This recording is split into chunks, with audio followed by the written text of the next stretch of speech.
Today is September 15. We are in Brooklyn Heights. Well, we're in the government district. There's the Dutch-style 1890s post office over there.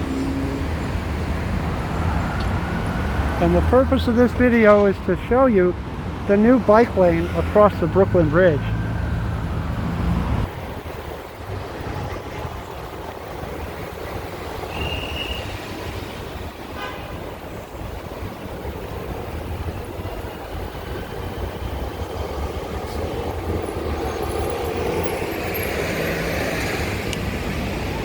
Now, about bike law in New York. That's the bike lane. Cyclists are supposed to be able to use that area to change lanes if they're going to turn. But this is a car for hire, and they think they deserve to go as far into the intersection as they possibly can.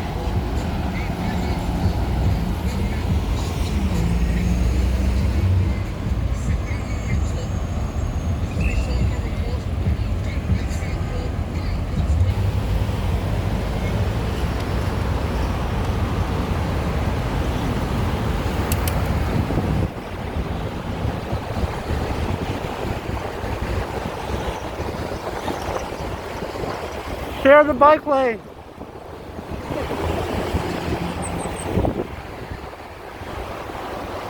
Now, today's September 15 and this opened September 14.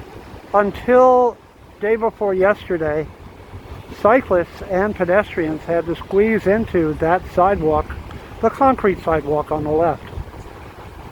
This is a dream come true. Thank you, New York City Department of Transportation, and all the cyclists who tried and tried and tried. Steve Klein, John Benfatti, Peter Meitzler, George Bliss, all the people who led the movement to get better conditions for cycling. Sean Orcutt, everybody at Transportation Alternatives.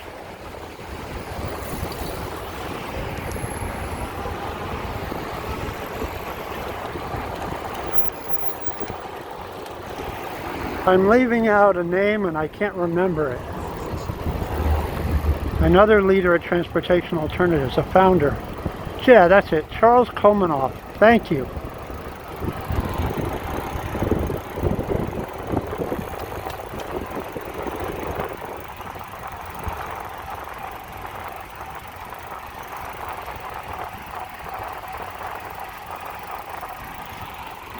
This is not actually an original car lane. The bridge opened in 1883.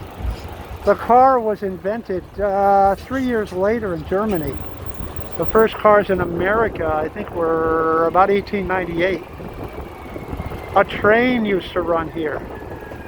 Until 1950, there was a trolley here. So this is not a reclaimed car lane. It's a reclaimed trolley lane that was a car lane for about 71 years.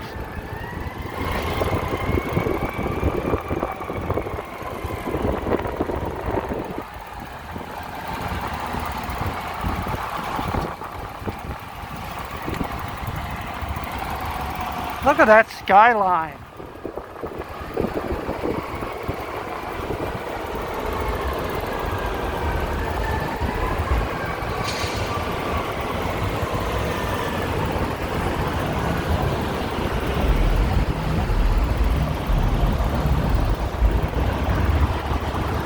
The Brooklyn Bridge, they started building it. You know, I've done hundreds of Brooklyn Bridge tours and I can't remember the year. But it opened in 1883.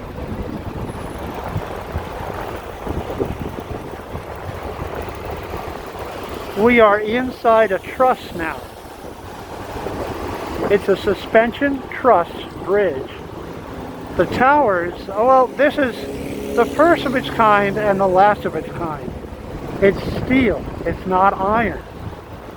I think it's the first bridge to use steel suspension cables that you're seeing rise above us now. It's the last major bridge to use stone towers. That's granite from Massachusetts, and each stone weighs in the neighborhood of 5,000 pounds. The pedestrians are just above us to the left. This tower had to be sunk down to bedrock.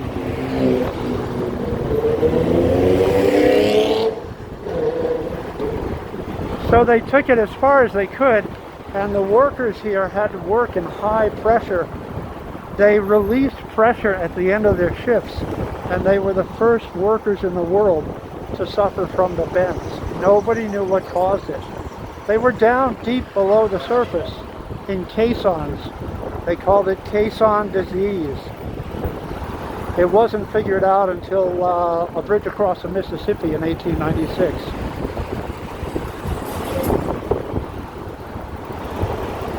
We're right at the top now.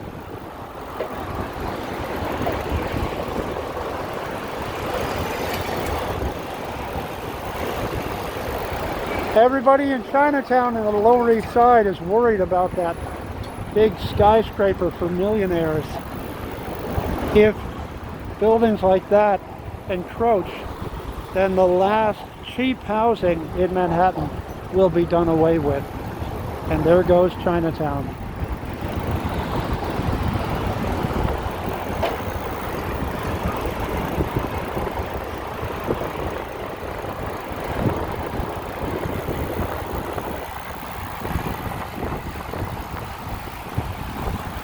The joke's on them though. The Manhattan Bridge is right next to the building, and it has trains, subways I mean, and cars. It's gonna be a noisy life.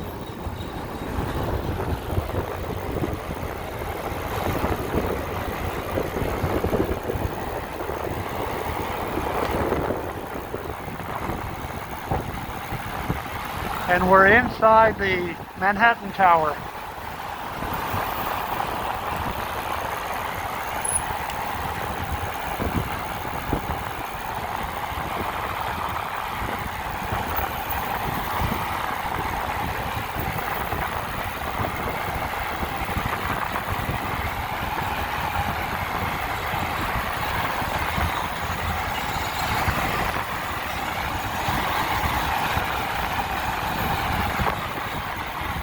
Coasting at 17 miles an hour.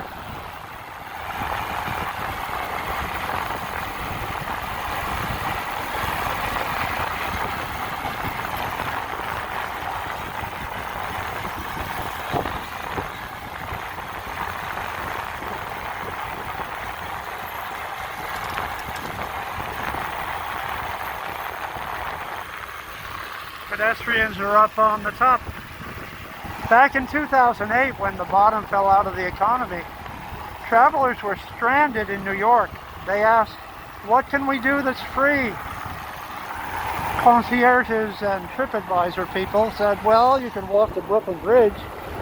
And over the years since, it became a thing to do in New York. Now it's crowded, and they have encroached on the bike lane that used to be right there on your left. Now, well, as of now, we have a great way that's just us, safe from cars. I'm very happy.